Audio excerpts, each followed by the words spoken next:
Hello and welcome to me playing Master Prom. Let's go. Let's go.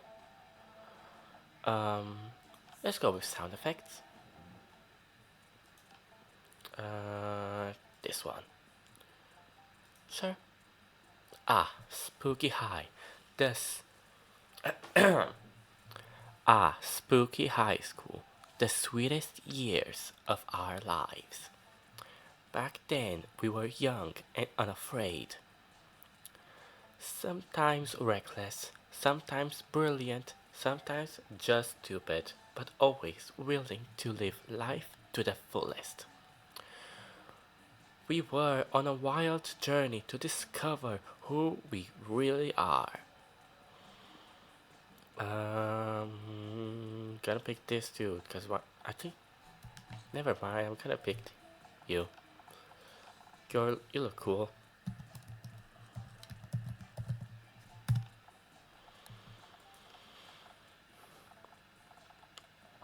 I usually there. I usually use I cannot speak. Him pronouns, so let's use that.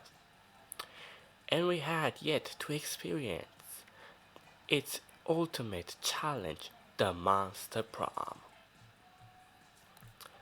I remember it clearly. 6 weeks were left as we fantasized about our dream prom dates. We were all scrabbling to catch the attention of one of our 8 most charismatic classmates. Scott Hall, 21, a werewolf athlete who compensated for his rather small brain with a stupidly large heart. Also his heart. She cute Miranda Vanderbilt, 19, a sweet mermaid princess who was as cute as she was genocidal. Nice. Polly Guys, 22, not sure. A party ghost with an insatiable hunger for all the wrong things. Damien LaVey, 21. AGA as hell. A fearless demon with a taste of destruction and a love for fire. Liam D. Linecourt, 400 something. A hipster vampire whose standoffish demeanor hid the fact that he was truly a lovable dork. Zoe Forever? An eldritch cutie who went from endless deity of the dark realms to ultimate fangirl. She's so cute. Calculator Hewlett Packard version 1.0. A library computer who had become a sentient robot ready to experience life to its fullest. And Vera Oberlin, 23. A mean, self-made Gorgon with a merciless sense of business. It was clear it had to be one of them, but who? We had we only had 6 weeks to choose our prom date. And even more doubting, we only had 6 weeks to woo them and conquer their hearts. But as I already said, we were young and unafraid, and we were ready to start. Welcome to Welcome to Master Prom's stupidest pop quiz ever. All minds are rotten, but they are rotten in so many different ways. Worry no more. We're now using our PhD in bullshit to diagnose which kind of deviant sicko you are. Master Prom, Sophia's prom quiz ever. DM will throw a bunch of absurd questions at you and turn your answers into your character's stats. Da-da-da.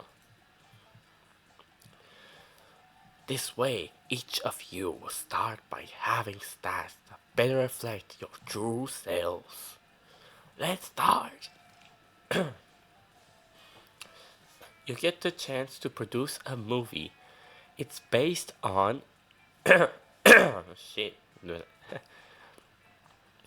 Two cool guys walking from a rat explosion, but they don't look at the explosion. They don't give a damn about the explosion.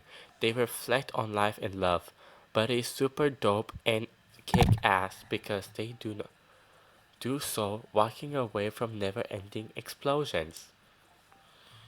Eh, something about superheroes, but with a love triangle between a beautiful yet somewhat relatable girl. Maybe she's always stating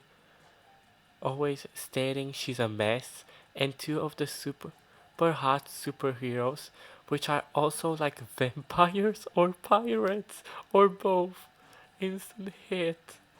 Oh god, the most influential Russian novelist of the XIX century ha- have gone nuts. They don't remember anything about last night, and now they can't find the manuscript for the brothers Karam. How the how do you say it? Karamavo. I'm gonna skip that. And this has to deliver it today. I cannot finish that. I can't say sorry. I'm gonna pick this one because it sounds stupid. An alien race invades Earth and they tell you the world's fate depends on how you answer sir the following question. How do you like your coffee? My favorite type of coffee is no. The first one is no. Alien friendly. I like my coffee as bitter and dark as my soul, which isn't bitter or dark at all. I'm I'm a pretty nice person, yes. Milk and sugar, please. What's the title of your autobiography? The top 10 drunk tests I don't regret sending. My parents think I'm cute and so should you. Manual of instructions how to properly experience life. When Garfield met Naruto, a story of how I fell in love with forbidden ships. Tem- Temporality, the ongoing journey of define my inner enigma. The art of punching life in its dumb, flippin' face. I'm gonna choose the ship one because it sounds cool and funny.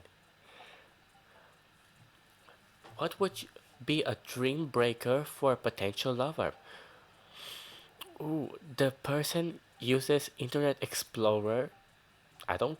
That would. I don't. Honestly, I would not mind. If you want to use it, go ahead. The person lacks taste. Depends. The person hates the outdoors. Now that actually may be a problem. The person is boring. That's so rude. The person is a coward. Person is a. The person is a huh? A microwave. Oh Lord, how? Ooh, I, I don't know. I think this is. Oh, I hate this one. I'm sorry.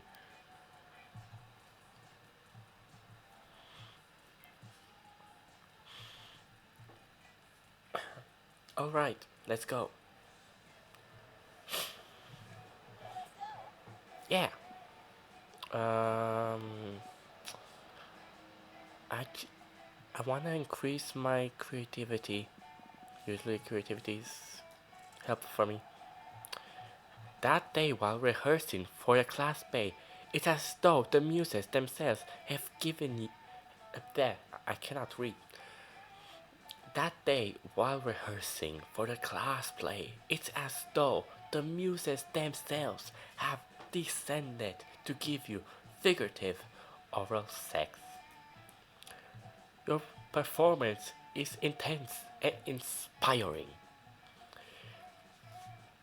It will be remembered by generations, which is pretty rad for high school play standards.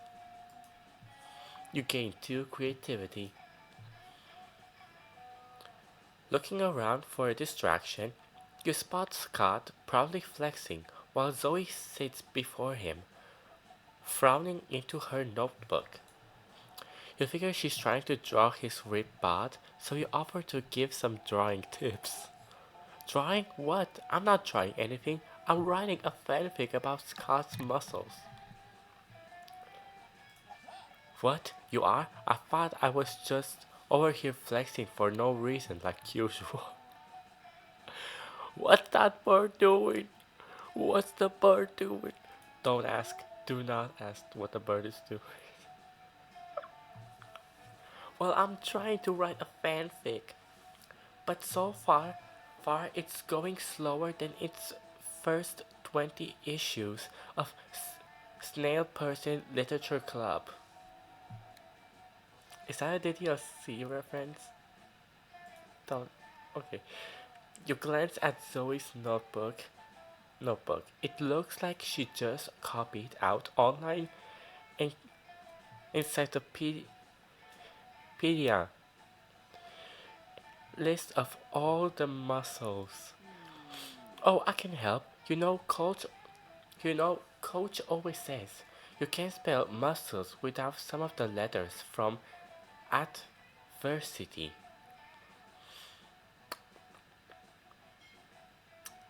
Okay, you should add a bad guy who fights against all my good muscles. That's already been done already. Ugh, it's like you haven't even read Scott versus muscle hating Herbert. And that's exactly my problem. That nobody reads your fanfic. What? No, the problem is that I need to put an original spin on this fic. But my mind's more blank than the minds of all the cultists whose thoughts I used to devour. Well, have you thought about adding a bad guy who fights against all my good muscles? The conversation is clearly going nowhere without your help. Quick, fix Zoe's fanfic. Scott's right. The story needs an antagonist, and everyone knows that the true natural enemy of muscle is the leaf scale, gulpen shark. Okay, many muscle stories have been told, but how many have been told from the perspective of the muscles? Yes, from the perspective of the muscles. Did someone say muscles? This is more revolutionary than my spooky high treason French Revolution. Awoo! Staring Polly at the hard parting ghost of Marie Antoinette. Which tag is better? Biceps X stride. There, I cannot speak. Which tag is better? Biceps X trapezius or bipezius? Does vastus does vastus lateralis ex vastus medialus count as self-cest?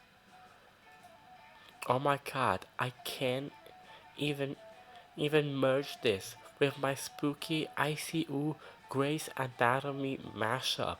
Ow. I repeat, did someone say muscles? Zoe is too excited to reply. She's already busy writing the story of an idealistic young pictorialist teenager who falls for a world-weary gluteus maximus. You gain two fun and one charm. Awesome.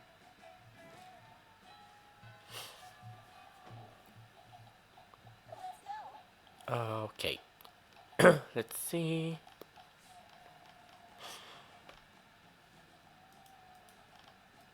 You. You sit down with Scott and Zoe. Just as Zoe cracks open the Tupperware she brought for lunch, you're not sure what's inside, but it sounds like it's screaming. Whoa, Zoe, what's for eating? Is it pizza? I love pizza. Huh? No, Scott, it's not pizza. I'm on a special diet where I only eat sanity. Okay. Oh, sanity, I bet that's chock full of protein. Not really. It's mostly chock full of horror. It's better it's better fresh, but that's a lot messier. So when I come to school, I pack leftovers, so it's Tupperware instead. Tempura. I cannot talk. So smart. What does sanity taste like? Well, you know when you suck the marrow out of the ethereal bone fragment harvested from the carcass of a rival deity you've slain? I don't think I've ever eaten a rival deity. Do I have a rival deity? Is it fireworks? I hate fireworks. God, you stupid. No, no, no. Let's see. Have you ever drunk a child's tears filtered through its mother's severed scalp while an orchestra plays a tuneless melody on instruments of flesh? I've had pizza. Is that close? Not really. It's more like cashews. Cashews and shrimp. Oh, cool. I knew it was high on protein. Can I try some?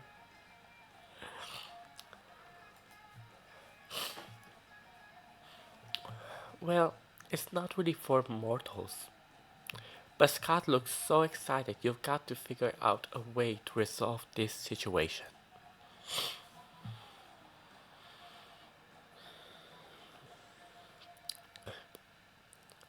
Scott, sanity is extremely high in cholesterol.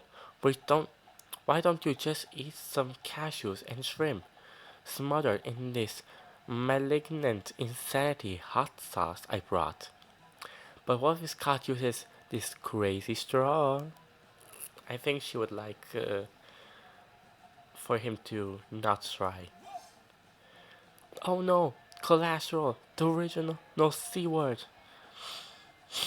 Also, insanity would cause your brain to invert, mutilating it like a toothless chimpanzee angrily peeling an orange. That sounds sort of bad too, but what I'm really worried about are my arteries. Cashew me, bro. You happily oblige. One cashew shrimp and weaponized hot sauce cocktail coming right up. Oh wow, this food looks like a tiny crime scene. Down the hatch. That's a lot of hot sauce, Scott. Are you sure your mortal mouth can? My mouth exploded. It caught fire and exploded. Normal mouth for Scott. No, Scott, I can still see your mouth. But I can't see my mouth. And whose mouth is it supposed to be? Mine. So if I can't see it, it's not real. Uh, okay, dude. Sorry, can't talk. My mouth exploded, so I don't have a mouth anymore.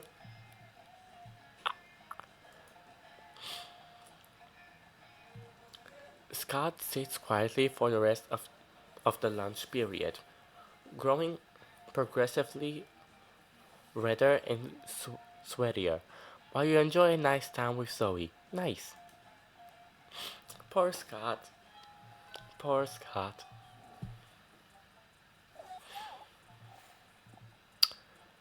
Okay, so it seems the shopkeeper is there. Actually, I want to buy something. Welcome to my little shop. Buy some things. I have things that will boost your stats, things that will lead you into stupid new adventures, even some things that might be much needed at some very specific moments. So take a look. Events. Okay, which one is this one? Happy little tree. Happy little accident. You know what? All profits made are donated to a good cause. Spoiler alert, the good cause is buying me a new phone. Sweet!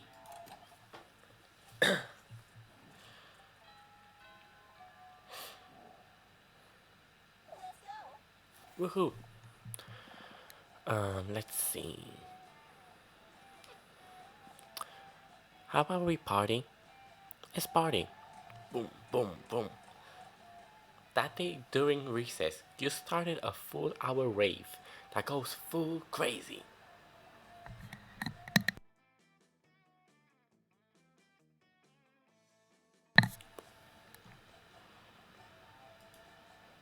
You have no idea how it escalates so much, but at one point there are like 300 people. Someone summoned demons from a nightmare dimension. The consequence might distort the fabric of reality itself, but who cares? It's a rad party. You gain two fun. You enjoy the sound of no ear-splitting shrieks filling the air, when suddenly an ear-splitting shriek fills the air. Zoe! What is this abominable nonsense? How dare you so much as think such filth, much less filth, much less write it, much less put in the internet? Miranda, I honestly have no idea what you're so upset about. I'm simply expressing myself through the noble art of fan fiction. By writing a story about me, a noble and beautiful mer princess in a forbidden romance with Nash Omahome, the son of the Prime Minister of the Air Kingdom.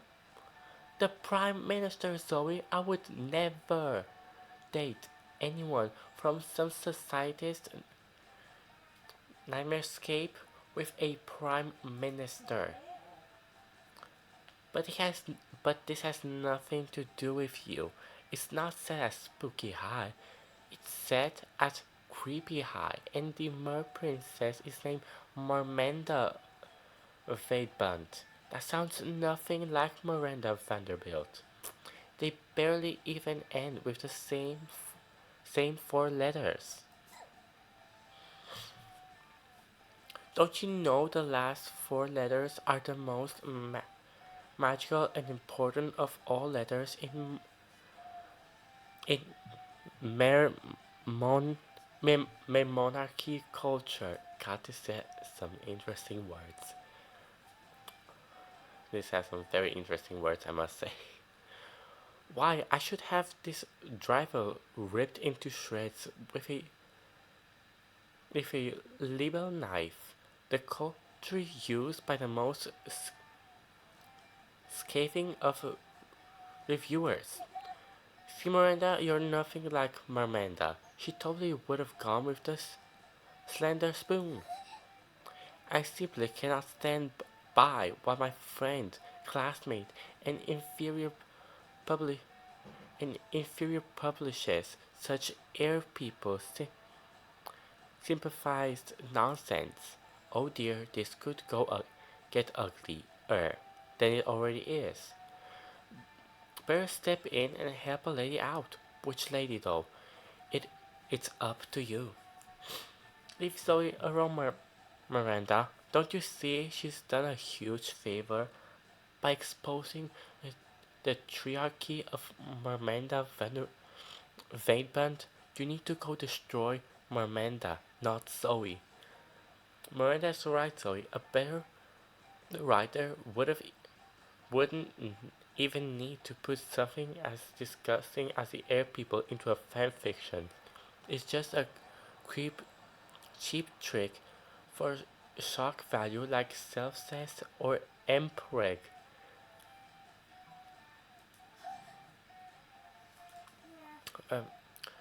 Um, sure, if you leave me alone.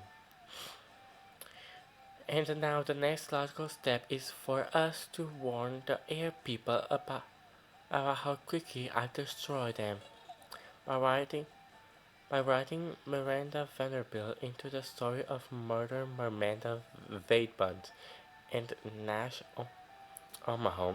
What? No, it's not that kind of story. There are no content warnings for mindless slaughter. Not mindless slaughter, not mindless slaughter, mindful execution for heinous crimes against the crown by being a mere person uh, cavorting with an air person. It's supposed to be a tragic star-crossed romance.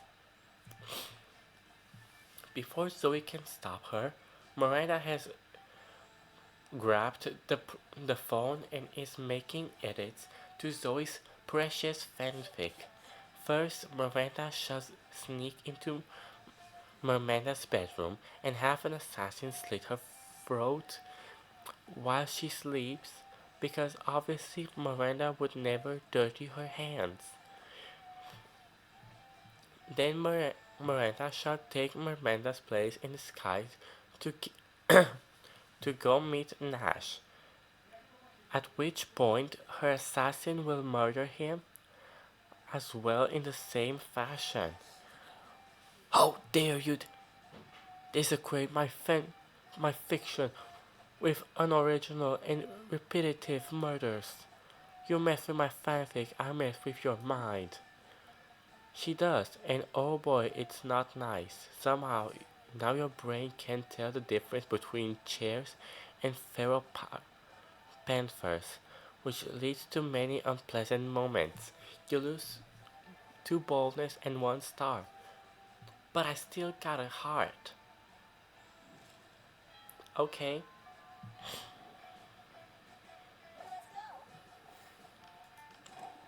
Zoe, I am sorry. You walk up to see Damien closely inspecting Zoe's body? Not like that, you perverts.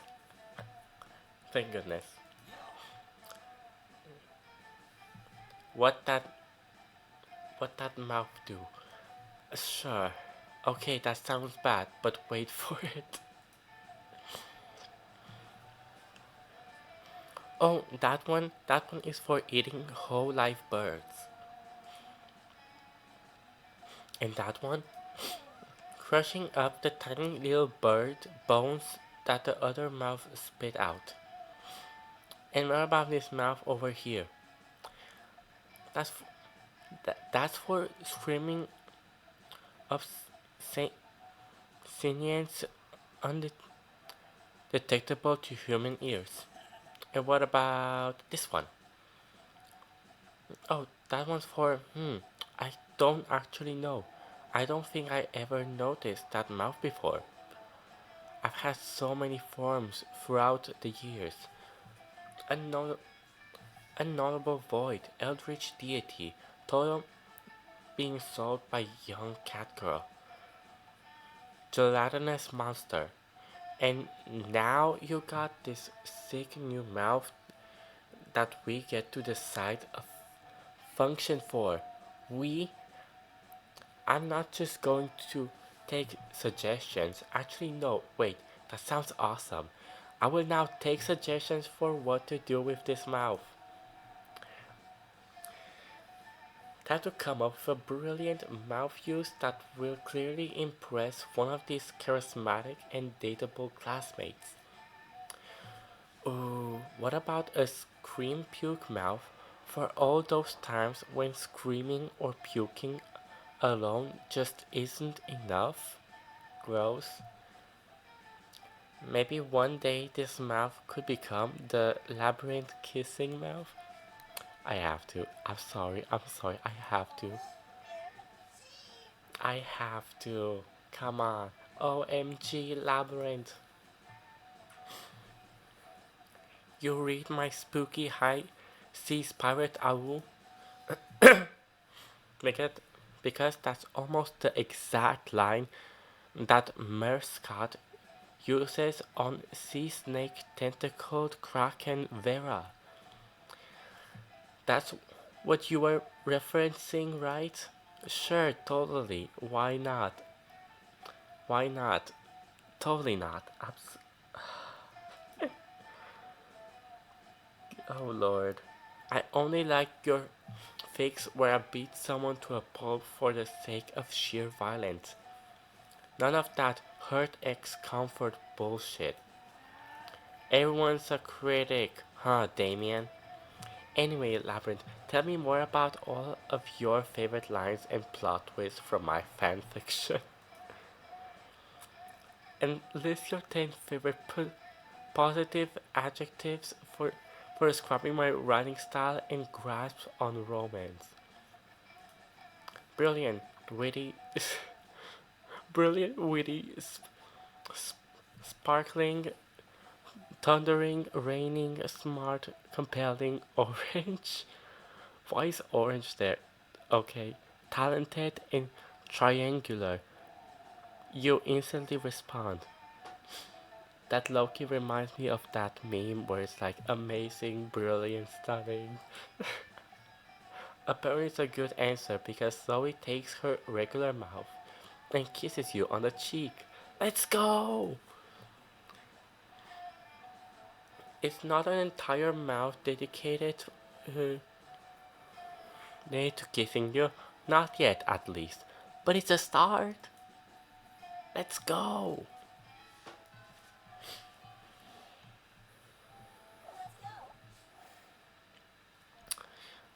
Let's see. I think I'm gonna go to class, get some of that to get some knowledge. That day you listen to your that day you listen to your elders and learn valuable lessons. Sometimes after all the monster nonsense and the dating gimmicks, you forgot that attending class is supposed to be the primary activity at this high school. You gained two smarts. You were going to help Zoya with her math homework after, but you noticed her surrounded by a crowd of sinister cloaked figures. She seems pissed about it. Guys, stop it. I don't want any dead goats. I'm at school. Ah, we understand you perfectly, Lord Sigurd. This is a test. We must bring you even more dead goats to satisfy your dark hunger. What? No. That's the opposite of what I said, and I don't go by Sigurd anymore. I'm Zoe, okay? Zoe. Can you take a rain check on that study session, Labyrinth? I can't stand to be around these jerks. Zoe brushes past you on her way out. The cultist stares at you with unconcealed awe. Well, okay, it's concealed by their terrifying masks, but still. Sigurd addressed you by name, and you did not go mad with pleasure. It addressed you almost as if you were an equal. It passed within inches of your frail mortal frame, and what's more, It mentioned rain. Could it be that it was referring to the fabled storm of cerebral that the cere- cerebrospinal fluid, which will one day come to quench all sanity? Brothers, sisters, bow down before Labyrinth, for he is clearly the prophet of Sigurd.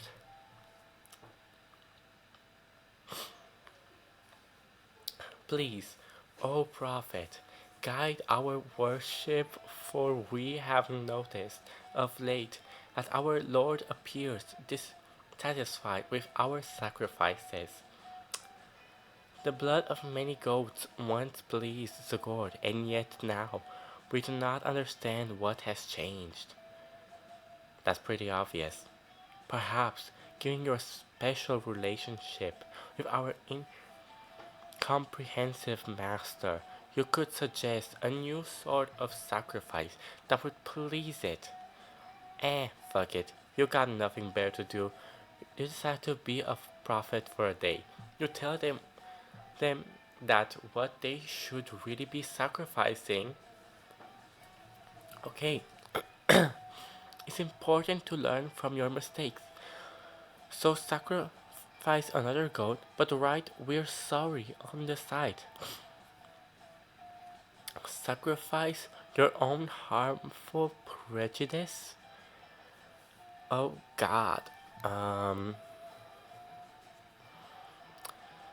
I think this one is smart. Sacrifice your own harmful prejudice. What is this? Um oh boy.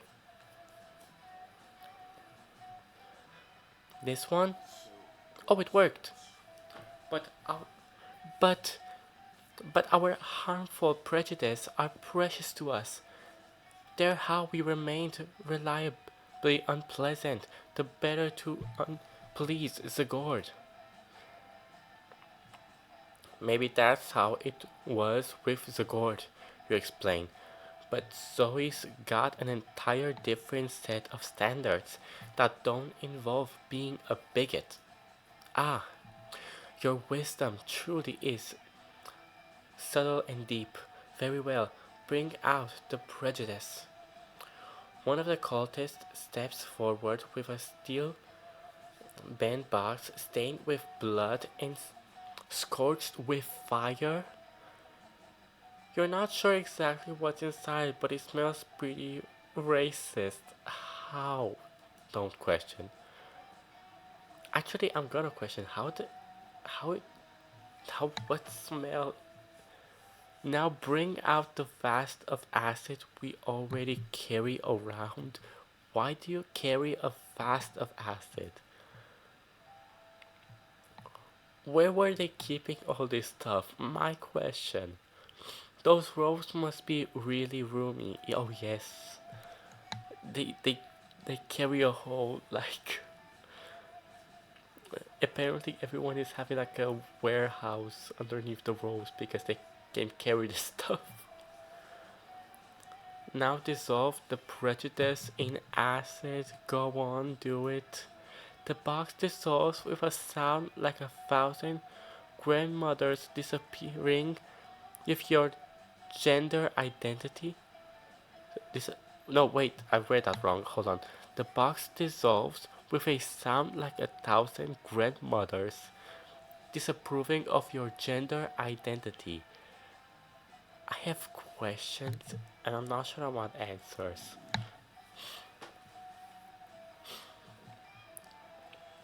Ah, we are suddenly unprotected from new and radical ideas.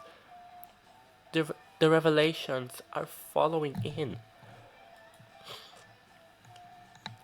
Could it be that we have been jerks? Yeah, at last, it is true. And it is true also that our Lord demands from us one further sacrifice. It is the greatest sacrifice of all. You must sacrifice the past. The names of God is gone. perished along with the dark timeline that gave it birth. Here and now, we rededicate ourselves to a new cult, the cult of Zoe. Now that worked way better than you expected. Maybe you can dissolve the prejudice of other bigots in acid too. Or maybe you can just dissolve bigots in the bigots in acid. Either way, you get two charm and one boldness. Let's go! Hell yeah. What to do? What to do next? Gym is occupied. Let's let's get some bonus. Oh my god. That day you skip class and just hang out in the bathroom because you respect no authority. I guess some people just want to watch the world burn. By skipping class and hanging out in the bathrooms, you give you give zero shits, but you gain two boldness. Let's go. Zoe is brushing her teeth, which takes a long time since she has many mouths. When suddenly, ha ha! Foul monsters, prepare to die. A Ravi, the monster slayer, here to kill me. Eee! This is such an honor. You have like no idea. What? What is happening right now? I am such a huge fan of your work in the attempting murder of my classmates field. But I always wondered, why do you almost exclusively attack Damien and Liam? It is it is a there. I can't speak. I can't shit. Is it some sort of forbidden lust, sexy sexual tension thing? What? No. If you're attract if you're attacking me, does that mean you're into me too? Oh my god. Listen, foul Eldritch horror. You are hot and everything, but that's not the point. Demons and vampires are some of the oldest, most vile monsters there are, bringing terror to the rest of the world for centuries, and they most and they must be destroyed. Werewolves are only dangerous some of the times. Ghosts can do more haunting than murdering. Robots are off limits since they're outside the fantasy realm. Okay, mer people are too busy terrorizing the air people for me to bother. And and are gargoyles even monsters, or do they just count more as mythological creatures? Wow, okay, this is all such good info to know for future fanfics about why your times with Damien and Lehman are so emotionally charged. I am not having sexy times with Damien and Liam. But really, Miranda and Vera probably have higher body counts than Liam for sure, and they're at least equal to Damien. I think you I think maybe you need to develop new criteria for which monsters you hunt and which you don't. Besides, you're only doing it based on what type of monsters they are and not how much killing they do. That seems kind of racist, you know? I don't know, Purple Girl. What I'm hearing makes some sense, but it could be another of your mind tricks. It's messing with people's minds kind of your thing. Is that you saying that, or is it you saying that, or your prejudice? Sure, sure. Then, how do I decide who to hunt? Um, well, helping someone figure out the best way to determine which of your classmates to murder is kinda blank. But, but Zoe's drawings, but Zoe's drawing a blank and you wanna impress her. So go ahead, be your worst self. Okay, make an online poll to let the world decide who to kill. Questionable. Your priorities should be to kill whoever would make the best key ingredient for the most delicious lasagna. What? Okay. I feel like this one is creative and this one is smart. And creativity is a stat I have higher. I have 11 creativity and 8 smarts. So please let this be creativity. Please let this be creative. Yes! Ah, yes, the classic lasagna test. The first intro introduced by infamous vampire Hunter Van Helsing. I'm not sure why I didn't think of it sooner. Probably because of all the ingredients, hot sexual tension between Damien, and Liam. No, not because of that, because that's not a thing. Stop it. My, my massive online following eagerly awaits the next chapter of Slayer or Slain Heart. Disagree. Cut that out. This is foolish. We all know that the monster that makes the best lasagna ingredient is ricotta cheese. I'm off to hunt ricotta cheese, so good luck writing any smutty fanfic about that. Ha! That poor naive fool. I've already written several fanfics about Arabi having sex with various types of cheese. How do you write fanfics that are... how... Don't question. She has. She has. You and Zoe spent a lovely and romantic afternoon reading them together, thus gaining 2 charm and 1 smart. Are you serious?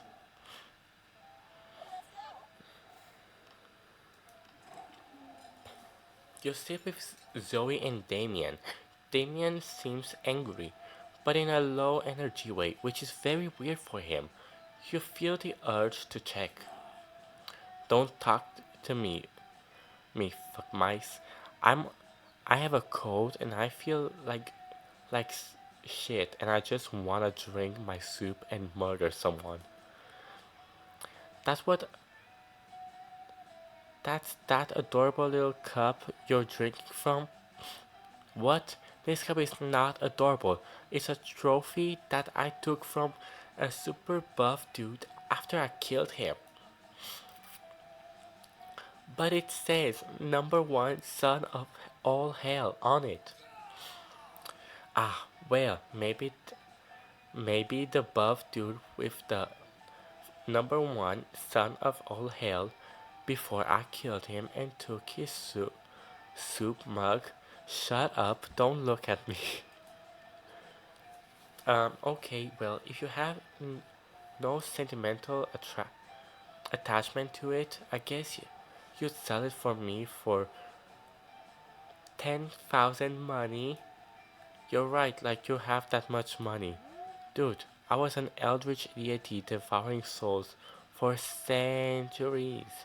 You think I never took their swag, swag along the way? Give me that cup. No, it's my number one son of all hell mug, and you can't have it. Have it. Have it. Get away from it. with your tentacles and your mouth and your invasive questions. Why? Why? Why should I get away? Why? They could go on like this all lunch, but maybe if you jump in, you can you can curry favor with one of them. Leave Damien alone, Zoe. He can't sell or give this cup away because he's under a terrible curse. That means he must keep it in his possession. It has nothing to do with parental love. Zoe, watch this. Of course this cup couldn't belong to Damien. He's the ninth son of all hell, at best. Yes. Oh, I'm picking up what you're putting down, Labyrinth. Yeah, I guess you're right. Damien is a pretty lousy demon son. What? No, I'm not. No, I've heard that you were. I heard that your dads don't even like you. No, that is a lie. My dads love me. My dads love me so fucking much. My dads love me so much that they had dwarf slaves in the six circles of hell forged this number one son of all hell cup. And they gave it to me because they think I'm the number one son of all hell and I'll treasure it forever. Gah!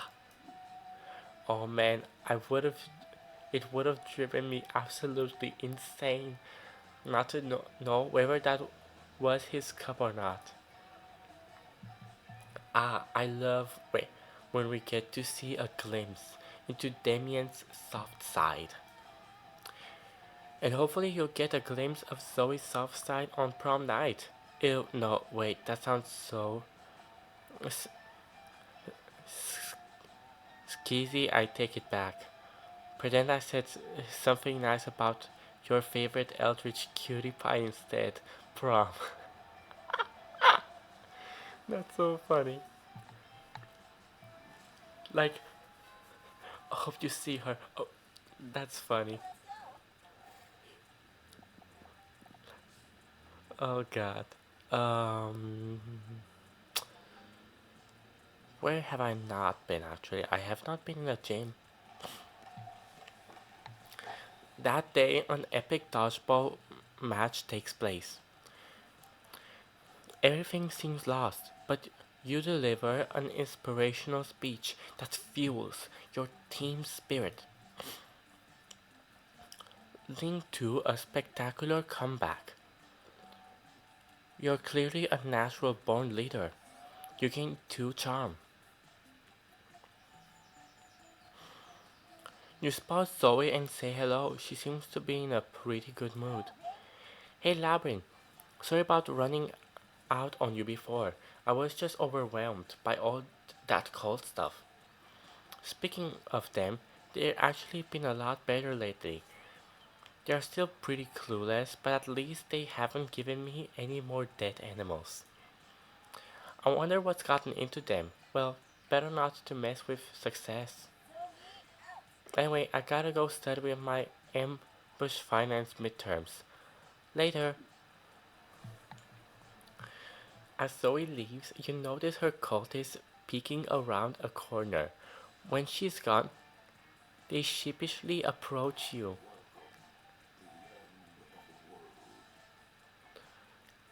Huh. Hey, Labyrinth. Praise, praise be to you for your unholy wisdom and stuff. We're just wondering. Did Zoe say anything about us? Does she like all the dead ghosts we're not giving her? Are we using the right pronouns?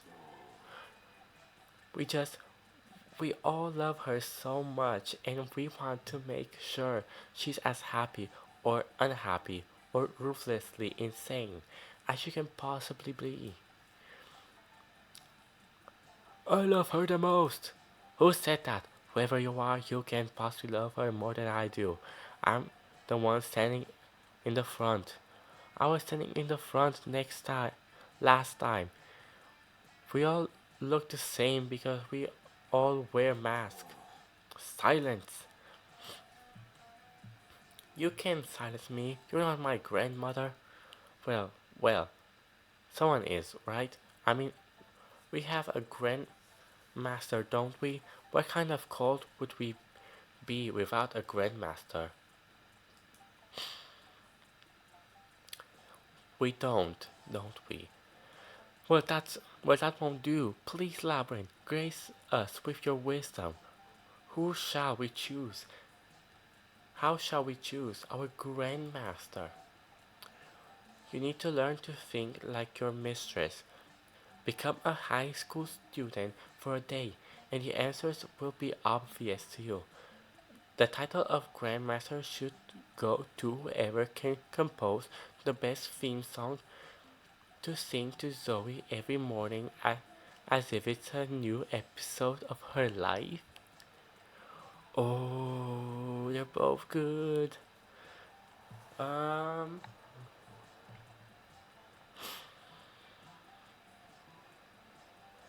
this one is creative. It's about composing. Yes, yes. Creativity is the best stat. A theme song, but we have only ever uttered guttural chants, uh, which twist the fibers of the mind. But if this is what our mistress commands, it must be done. Let the brainstorming begin! The cultists all split up to compose the best theme songs they possibly can. Some write feverish on notepads, others sing quietly to themselves. One of them just does a bunch of squats for some reason.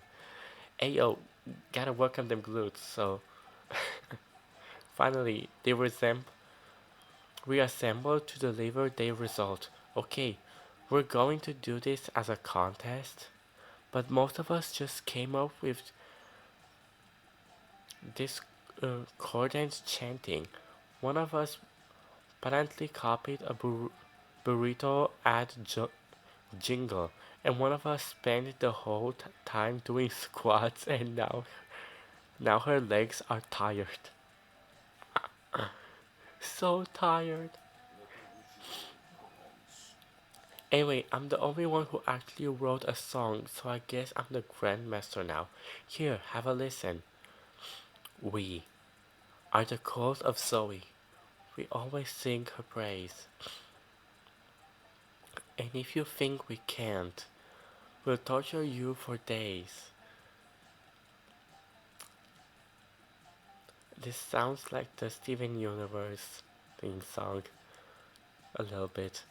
That's why the people of this planet believe in Zoe, or else they get slain. This is literally Steven Universe. This is literally Steven Universe. This is literally we are the crystal gems and always say today. And if you think we can't, we'll always find a way. That's why the people of this world believe in Garnet, Mephiст, and Pearl, and Stephen, and Ethan. Yep, it's literally Steven Universe theme song. Oh lord. Well, what do you think? It's not really a theme song for Zoe per se, but you think you'll probably get a kick out of it anyway. You gain 2 fun and 1 boldness. Listen, it is stupid, but you will probably write a fanfic about it. Um, let's see, hold on. Okay, now, um,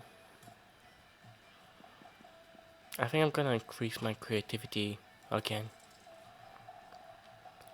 That day while rehearsing for the class play, you totally forget your lines. It's terrible, but you don't let that get you down. You start improvising all your lines, and it's marvelous. Somehow, it enhances the pathos of the play in unexpected ways, and that's saying something since half of your improvising is a rap battle against your inner fears. You gain to creativity. I would watch that play. You notice Zoe with a big grin on the amal- amalgam of chaotic nightmares she has used to form her face. It's adorable.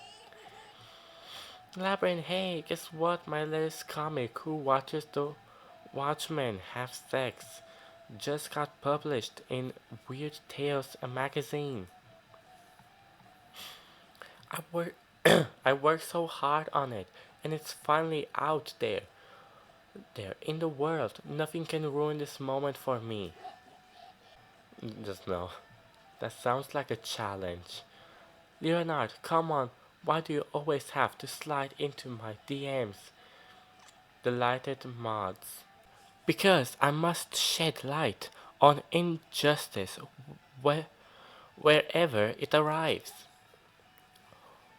What about world hunger, global warming, incoming inequality, human trafficking?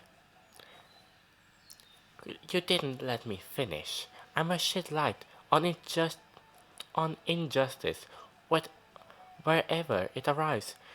In the world of fandom specifically. Oh, cool.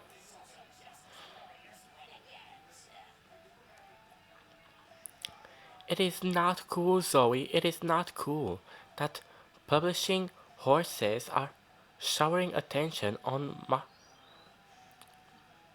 marginalized authors just because inclusivity is hot right now.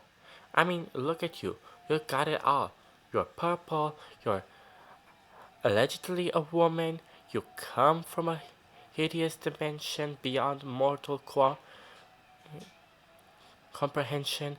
Any magazine would die to be able to associate you with its brand. But it's all a shallow marketing stunt. And what's worse, it's distracting from the real injustice that the liberal media is too scared to discuss.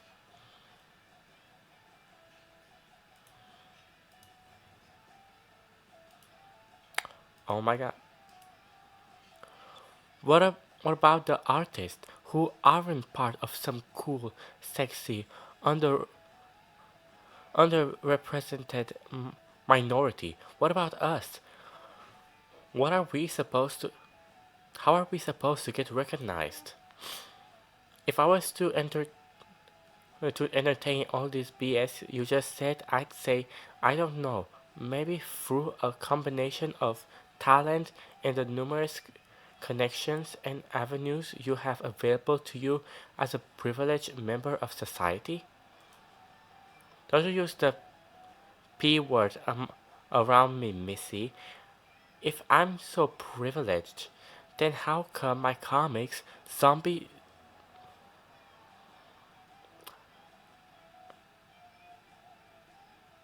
I'm going to say something else. Zombie gals on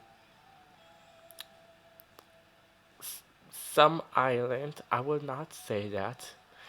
I will not say that what is actually written. That no, still has yet to be published. I wonder why.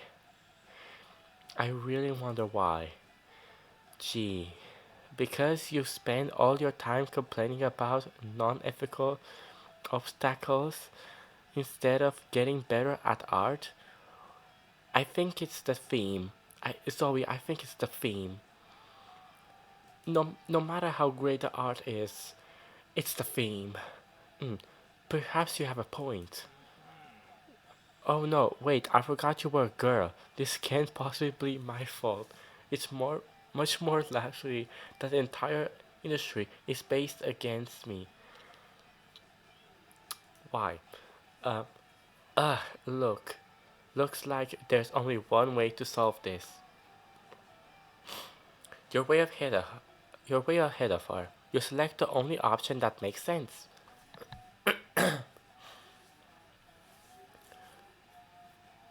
For years, you've possessed the gem of Garoto, the powerful artifact capable of raising four people from the dead.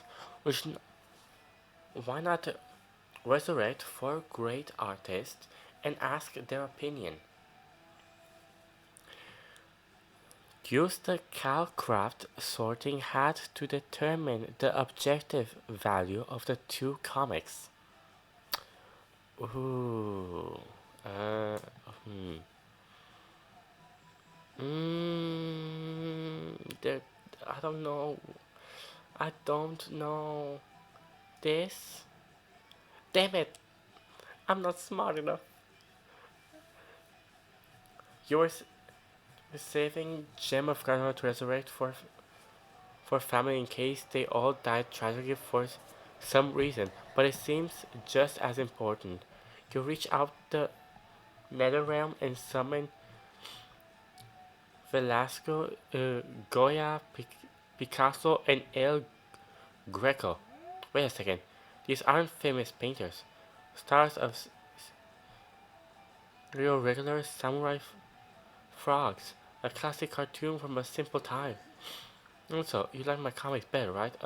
Hey dude, says Verzo, before bringing us back from the hell in which we now reside. But, know anything about art, do you? Nope, says El Greco.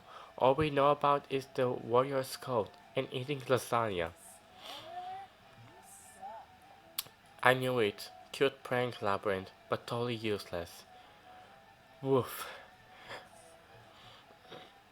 Now what are you going to do if your whole family gets killed for some reason? You lose two fun and one boldness. Shoot.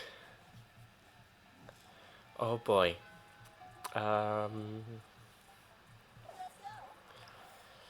let's hope that did not ruin the narrative. You. It's not like Zoe and Miranda aren't always the perkiest of gals, but they seem extra perky as they skitter around writing things down in notebooks.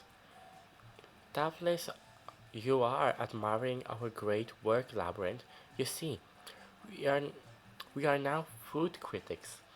Zoe has hired me for her magazine, totally a real food magazine.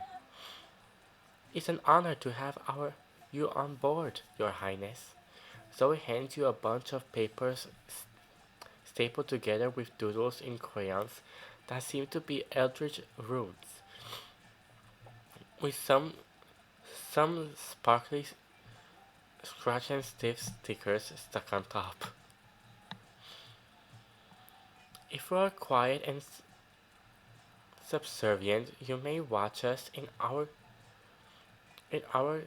guests to be in the best food critics ever. I was a little hesitant about founding this very legitimate magazine since I'm new to eating things other than minds and souls. And I usually have an eating serve eating for me. But then Zoe and I realized we were the absolute best food critics according to our test audience, which was comprised of Miranda's food serves. Now watch us create culinary criticism magic. First up, macaroni and cheese. This food item contains both macaroni and cheese, and therefore deserves 5 stars for this accurate description. Next, cascades and vegetables. I never tried it, and the pieces seem way too small to even register in my many mouths. I won't try it either, but the name sounds very, very fancy. So 5 stars. Here is this microwave. Ah, yes, it is very shiny and very cubic shaped, which are both good qualities for a food. 5 stars. Don't eat the microwave. Here are some French fries. They don't seem to be particularly French, but they don't seem particularly un-French either. Oh dear. Yeah, how will we ever determine their Frenchosiest? Frenchosity? Psst, easy. That's your specialty. Zoe, let's give the French fries a French kiss worthy of the most epic of French fictions to check how good they are at French kissing, and therefore calculate their Frenchosity. Miranda, obviously you're the most qualified to determine this. The only way to establish Frenchosity is to actually go to France. Just send an evening serve over to check it out. I mean, the first one is obviously Zoe, so gasp! How did you know about my French theme spooky how less monster monster bless? You truly are my number one fan, aren't you, Labyrinth? Yes. If by number one fan she means trying to get in her tentacles on prom night, then sure.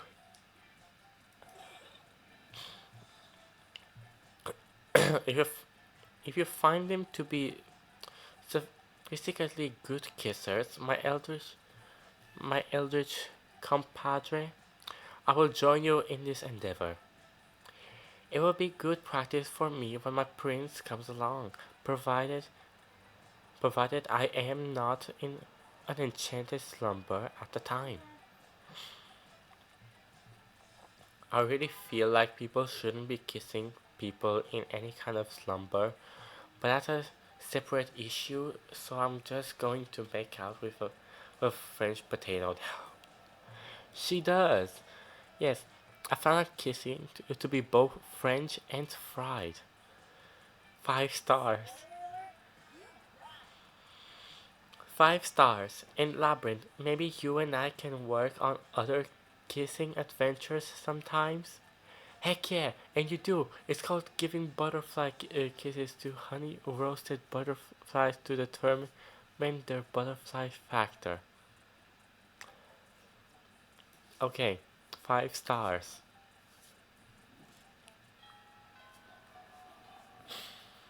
Okay. What to go? Auditorium is taken. You know what? Let's get smart. Let's get smarter. That day, you're the first one in class. You sometimes come early because you enjoy talking to the teacher. He's a bit bitter, but in a cool way. He treats you like an adult, and the two of you discuss life and stuff in a very, very snarky way. Look at you, excelling at cliche movie tropes. You gain two smart and one valuable life insight that will help you face the difficulties of being young. But class and learning are the least of your worries. You and Scott are locked in an epic Pokemon duel against Damien and Zoe.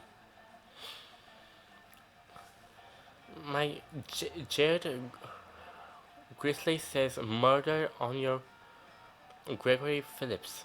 It's super effective. Oh yeah? Well, Martha Phillips says Gregory's life insurance policy. She's going to gain so much plus money.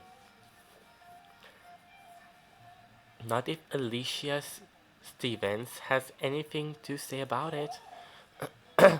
No way! Martha is weak against our type Pokemon. Pokemon, Pokehuman, you're about to counter counter Sue with your Wayne Dorkin, but that's when Leonard decides to do what he does best and bust in and ruin your fun. Miss Ferratu, Miss Ferratu, Damien, Zoe, Scott, and Labyrinth are playing Pokemons in class. Steel Snitch!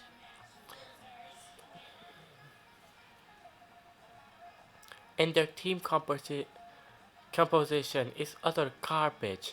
Dude, shut up. It's have they ever even heard of IVs? Intravenous feeding is key to maximizing Pokemon efficiency. And let's not forget that Scott was actually trying to breed Gregory Phillips with Martha Williams. That's the worst pairing I've ever seen. I have seen someone try to breed Tyler Briggs with another Tyler Briggs. Hey, Greg and Martha got married because they love each other. And it and we're not trying to max out our stats. This is just a friendly game. Have fun, dude.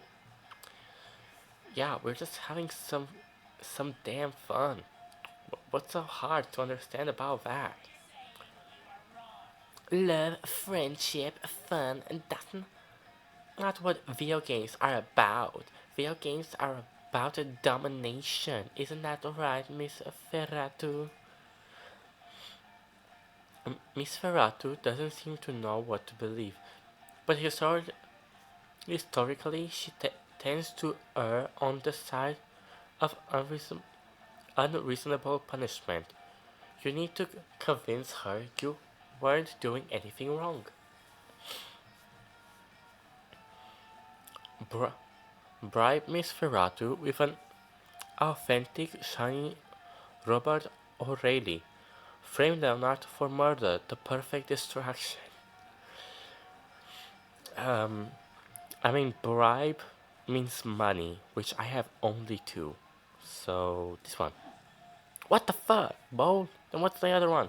Yeah, we're trying to figure out what to do with this guy with his mother.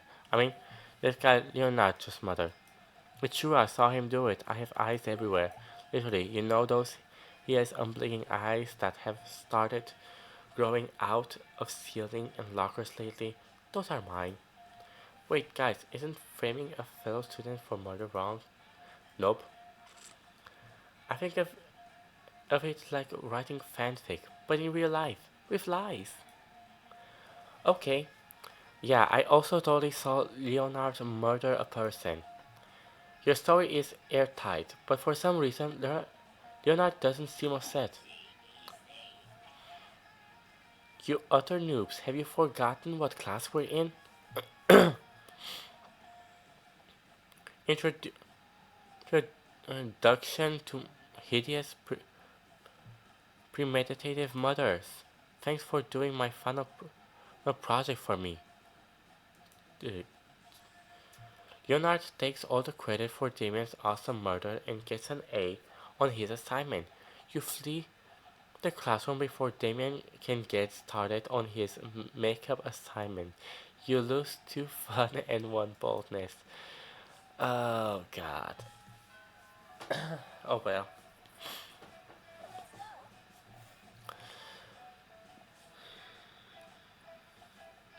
I keep I keep failing. That day while rehearsing for a class play you aren't es- especially good nor inspired. For once it seems you aren't getting the class creativity boost from the auditorium. But afterwards, while talking to your classmates, you're having trouble conveying your point in a discussion, so decide to convey it through music. You start singing, and suddenly everyone else joins you in a kick ass musical number. It's so amazing that the people with whom you were arguing totally get your point and change your minds once the song is over. You gain two creativity. Zoe's catching Zoe's catching you up on the latest development on Pirate Labyrinth in her spooky high seas fanfic when suddenly a portal opens up. Never fear, the interdimensional prince is here. I have come to claim my bride. Please go away. Or husband, or non-binary life partner using the terminology of their choosing. The interdimensional prince, I love when he pops up. He always adds so much wacky drama. Wait a moment. Weren't you previously Eldritch Horror and consequentially trapped in a totem deity Zagord? It, yeah, that was me. You are my grandfather molecule by molecule, turning every atom of his existence into a million scarab beetles before crushing them and sorting their powdered corpses.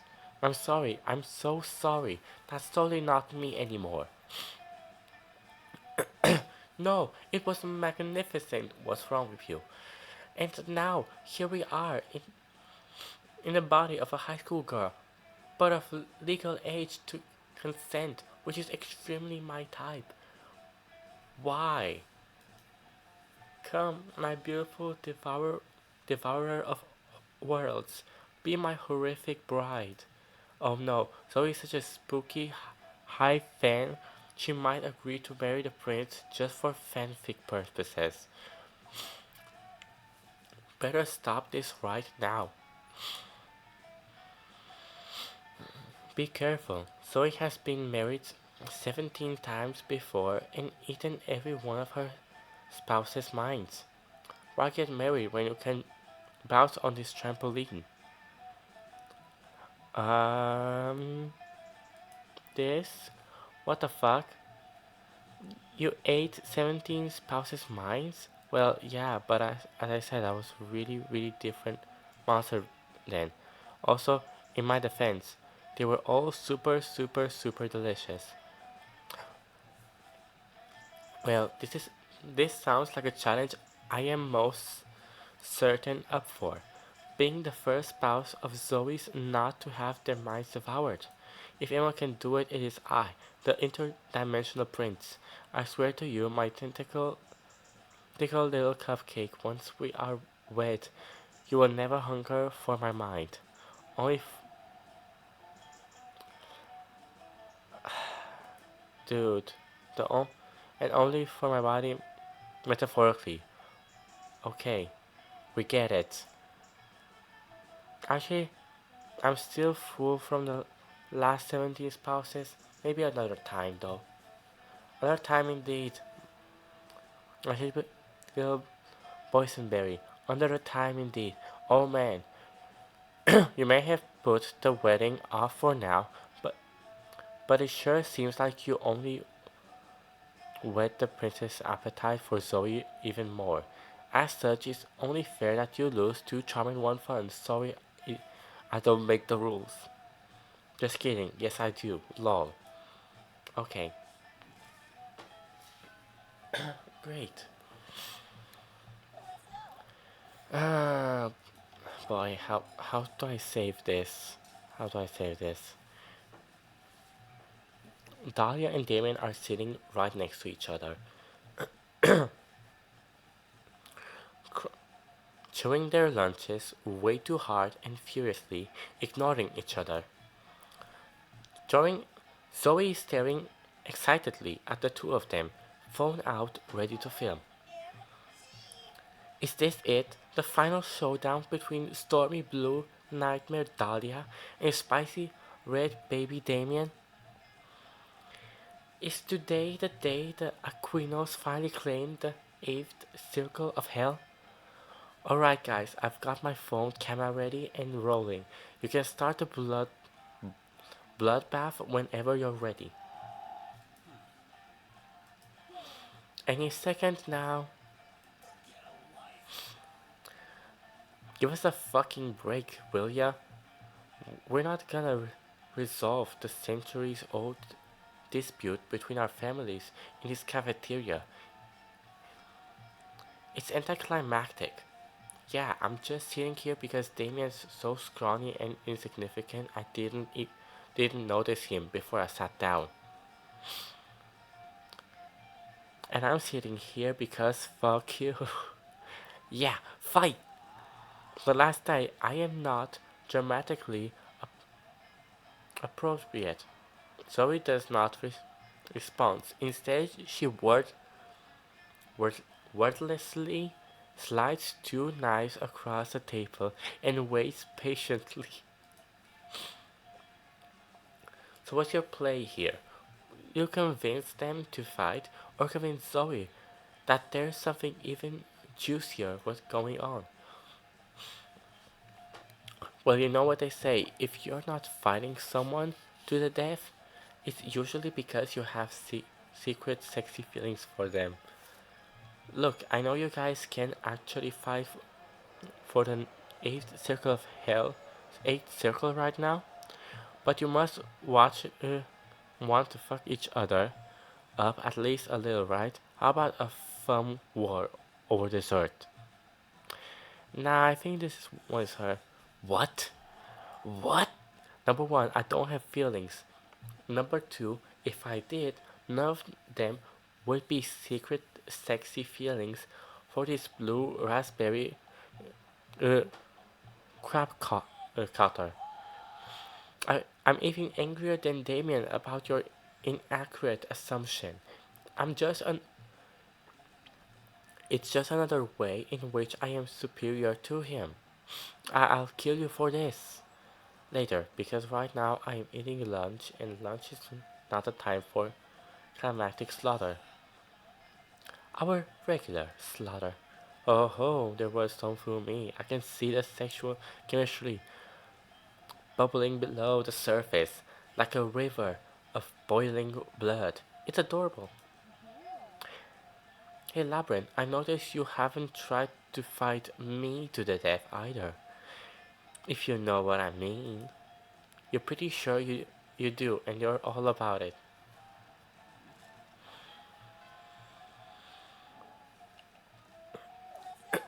Okay,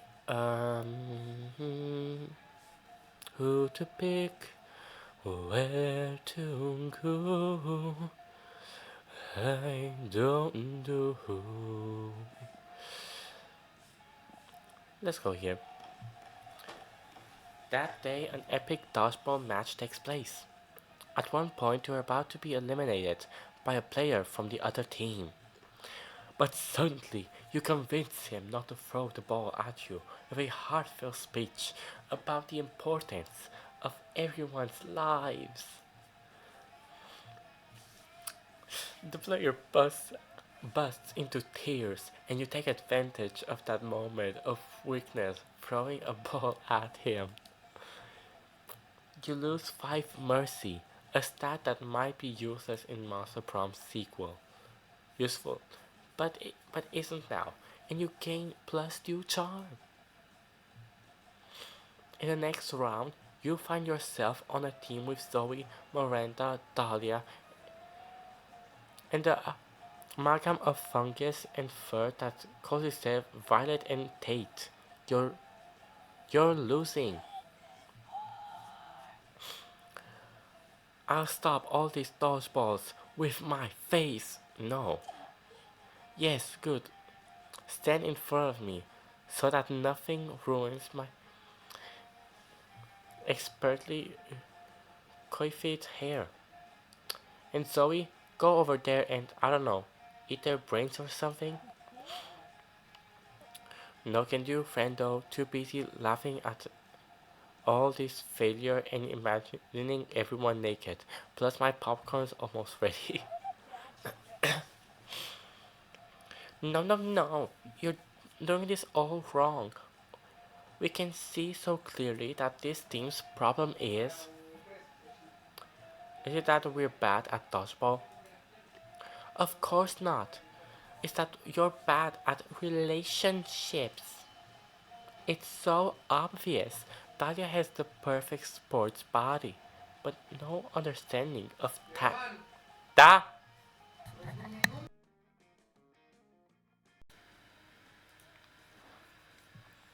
It's so obvious. Talia has the perfect sports body, but no understanding of tactics.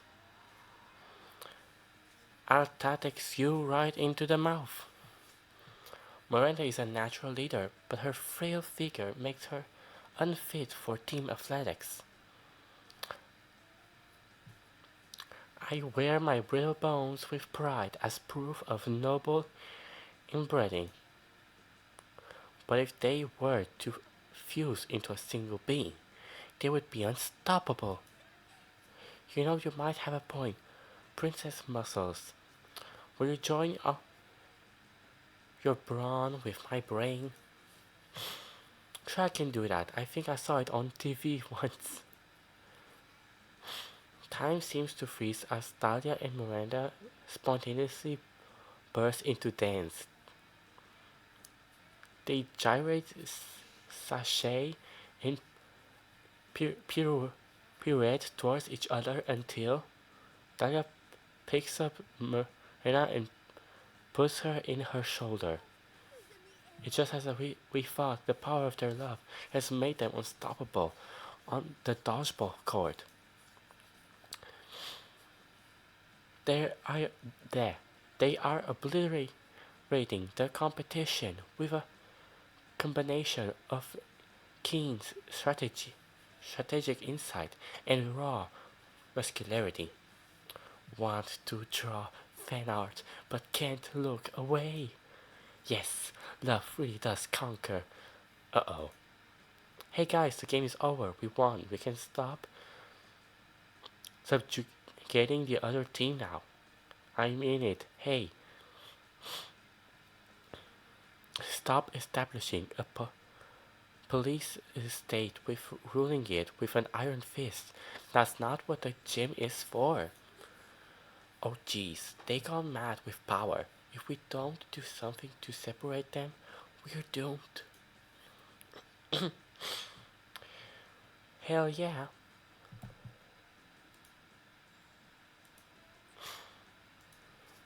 Hell yeah. You're great at fucking shit up. You had a devious plan. You know what they say? Tree's a coward. Invite a third wheel to commute to ruin their fusion. Remind Miranda that if she really wants to follow Vi- Violet and Tate's advice, she should make sure to feed on her host's brain. Okay. Um.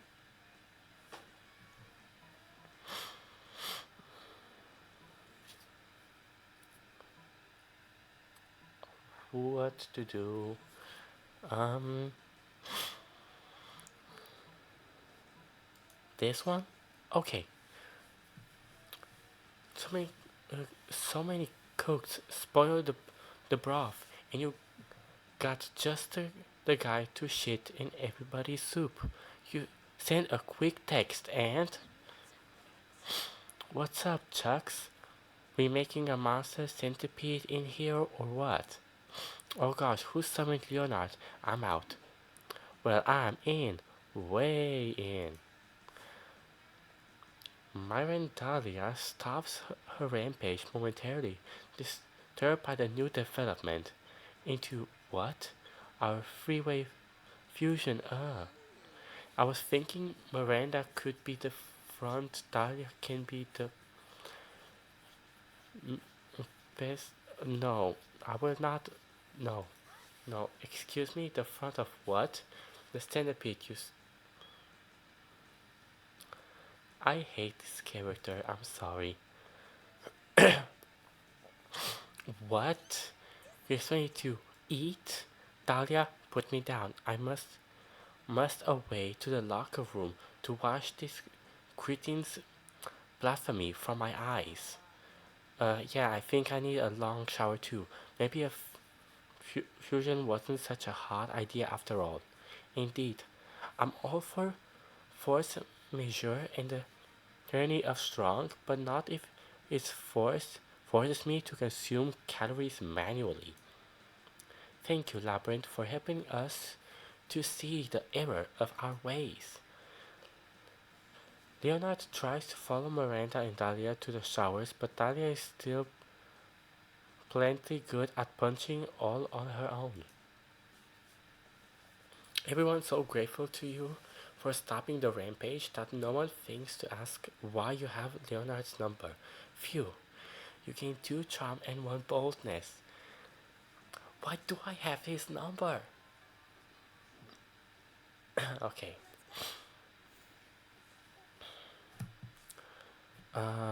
Let's see. I should go to. Hmm. Creativity again. Best stat ever. That day, while rehearsing for the school play, you are struck by the lightning of inspiration. You come up with the ultimate nickname for yourself. You tell everyone to call you by it, also known as one of the 7 most baggish moves in the world. But the nickname is so awesome, inventive, and appropriate that people decide to go with it. Quite the fact. You gain 2 creativity. We, the devs, dare you to actually come up with a nickname for yourself and ask the other players to call you by that name until the end of the run. Well, I'm playing alone, so meh.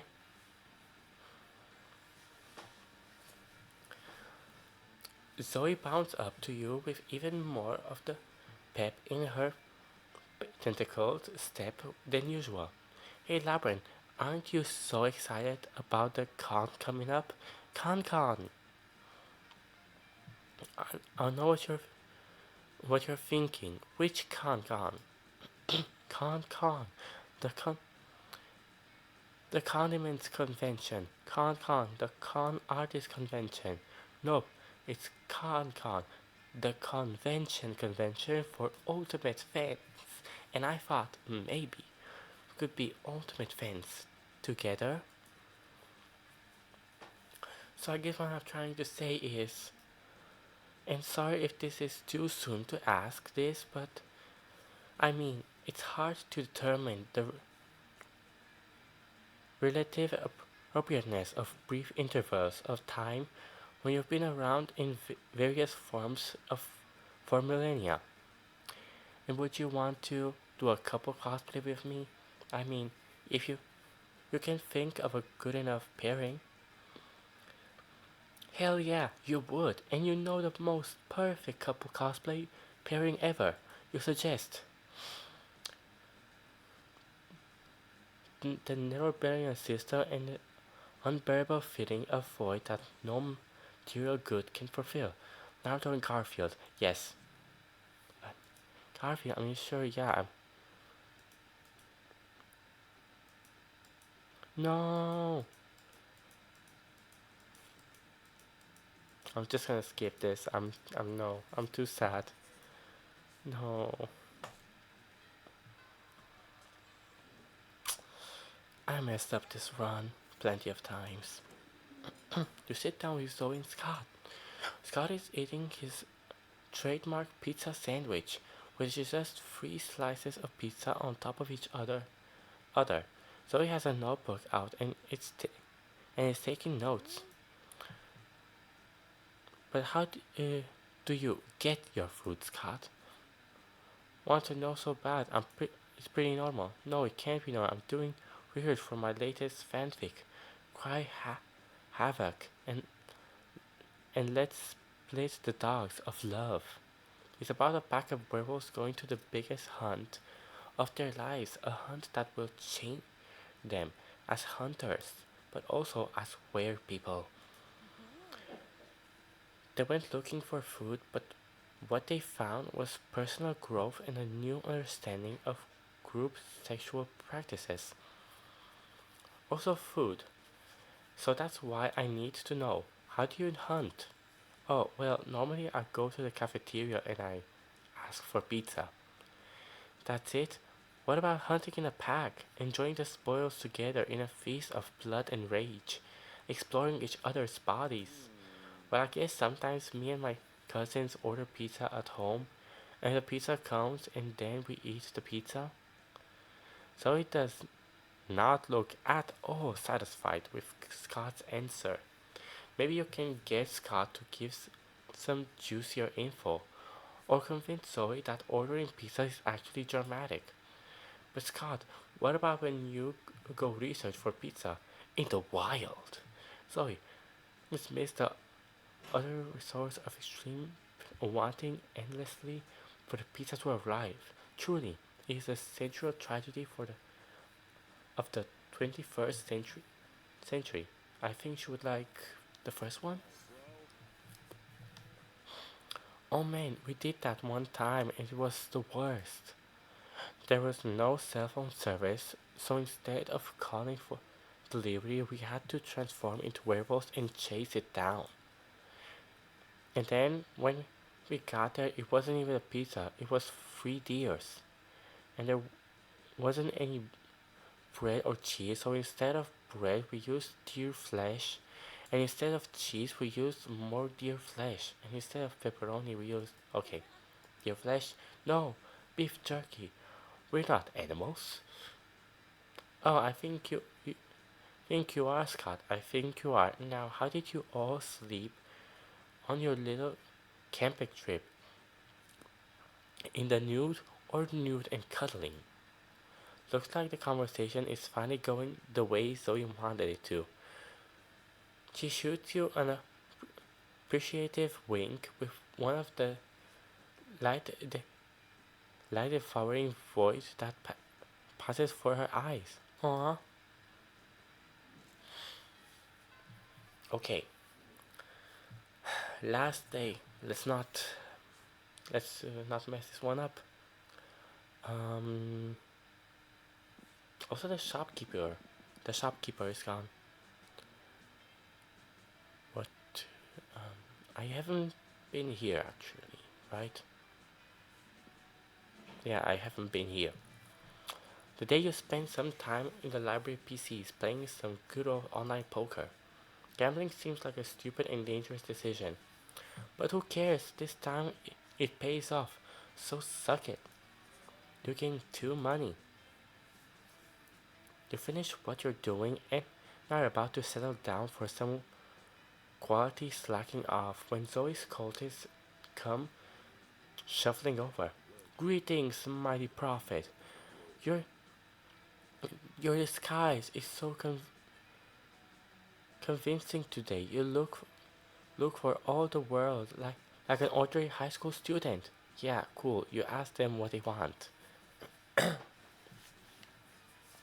Want is a concept aligned with us. Wa- Want is a concept aligned with us. We receive everything we would possibly desire through communion with our dark mistress. But we need some advice. You see, tonight, the recurrence of an event which used to bear great significance to the cult of the god. It is a night when the bloody moon faces between the jaws of Dracolish peak, causing this realm and the plane of torment to merge. Rishi planned all kinds of events for ritual cannibalism, profane summonings, partial reading of Dianetics, but the cult of the god is no more. We are the cult of Zoe now, and we want to do something to show Our Lady of Endless Regret how much we've changed. As you have not yet led us astray, O great, O terrible prophet, we humbly petition you for advice. What ritual would be worthy of the mighty Zagord? Zoe, I mean, A classic cold suicide, except instead of drinking poison, we all drink a delicious blue flavored energy drink. The most powerful bonding ritual ever. A cute slumber party.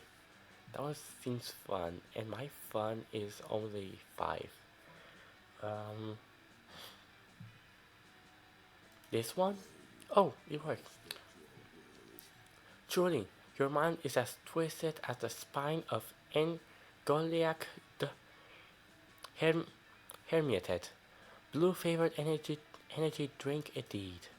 No food in nature are blue, and yet many blue flavored energy drinks exist. It is an enigma, a fiendish riddle, an affront against nature itself. It's perfect. It's food coloring. It's literally food coloring. But where shall we acquire a sufficient quantity of such an unnatural elixir? Luckily for everyone, you spent the last 9 years stockpiling a lifetime supply of blue flavored energy drinks in case there is an apocalypse that only destroys flavored food and drinks. Labyrinth, your wisdom and generosity never cease to amaze. Now, armed with this blue bounty, let us summon Zoe. The cultist lapse into guttural chanting and unspeakable gestures, and within moments, Zoe materializes. What now? What's going on? Why are you all drinking blue stuff out of the cups with little straws? This is a mass suicide, isn't it? Just when I thought you guys were coming again. No, no, mistress. We merely wanted to offer you some blue flavored energy drink. Oh dang, blue flavored energy drink, my favorite flavor. It's like, what is it even made of? No real food is even blue. Joy and jubilation. There, joy and jubilation. It is just as our prophet Labyrinth said it would be. Wait, you're their new prophet? So it was you who got them to use my proper name and stop sacrificing goats and all that? Uh huh. Are you in trouble or something? You hate trouble. You rule. This is the best. This is the best my cult has ever behaved. Wait, Labyrinth rules? But we thought you were our ruler. Oh yeah, we both rule them. Then. We're co-monarchs.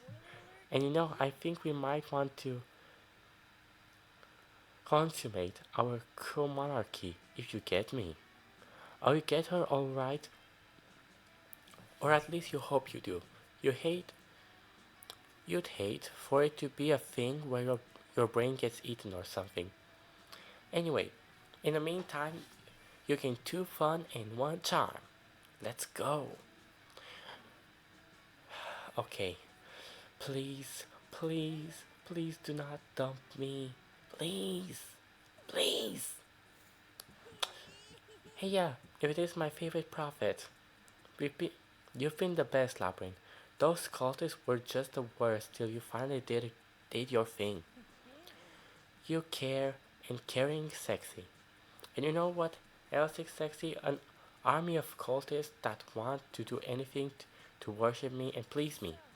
So what if at prom night we all look for new ways to have fun together? Aww, prom night comes, you have a lot of fun. You and Zoe have the best time together and the cultists make it way better. They laugh at all your jokes, making you look funnier. They surround you in a circle mesmerized while you and Zoe slow dance. And by the end of the night, they join you in some very restless rituals and flavorful festivities. This is low-key weird. And and Zoe, so fun, so fabulous, so fierce. You she surely is one to worship. All hail the cult of Zoe. How did I manage to still win? I thought I've messed up so many times.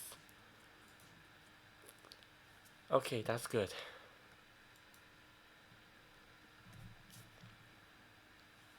Those 6 weeks were maybe the most epic and absurd weeks of our lives. After Master Prom, we keep on living our lives, falling in love, battle, battling for friendship, and learning about who we were and who we could be. And you know what? Like it always does, happened. Life happened, and it was wonderful. So it dedicated the next several years in writing her most ambitious fanfic ever. It focused on the struggle shaking, of Shaggy containing and controlling his limitless power. It evolved into the psychological nonsense of Mystery Gang, while also including crossovers with Akira, Flubber, and the unbearable lightness of being. It was said to mix Tolstoy's mastery of prose and the juiciest of a very juicy Big Mac. It ended up entering the Western Library canon. Miranda started a non-profit to help countries without a monarchy, because all countries should have the right to be graciously ruled by the Mer Kingdom. Vera realized she was a character in a video game, which infuriated her. She spent her life making connections and building power because she's not a part of the game. She plays the game.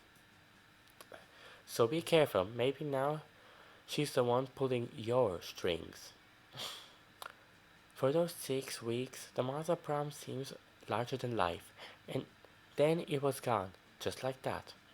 The battle of for Mazda prom might have ended then, but there were plenty of battles left in that war called youth. But once again, we were young and unafraid, and we were ready to start. And that's it. Thank you so much for joining, and I'll see you next time. Goodbye.